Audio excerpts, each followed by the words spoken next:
everybody says the house needs work. I'm like, well, what does that mean? Because if you call a seller and say it needs work, there's no data there. I think that sellers are in a transitional phase right now. 6, 7, 8 months ago, you put your house on the market, it sold in 21 days. It was like back to 2005, 2006 again, right? I'm going to get my number. I'm making no concessions, and I'm not even going to pay anybody. But that was the thought process.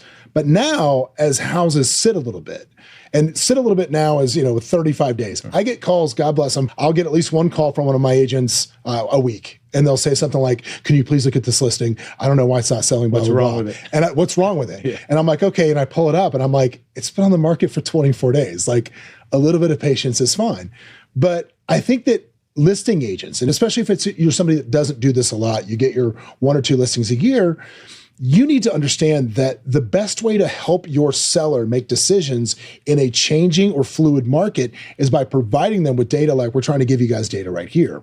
You need to set once a week on like Tuesday where you're giving them, number one, anything that came on the market that's competing with them, anything that has gone into escrow, more importantly, that is competing with them, and actual feedback from every showings. Like today I was on a coaching call with an agent and they said, everybody says the house needs work. I'm like, well, what does that mean? Because if you call a seller and say it needs work, there's no data there.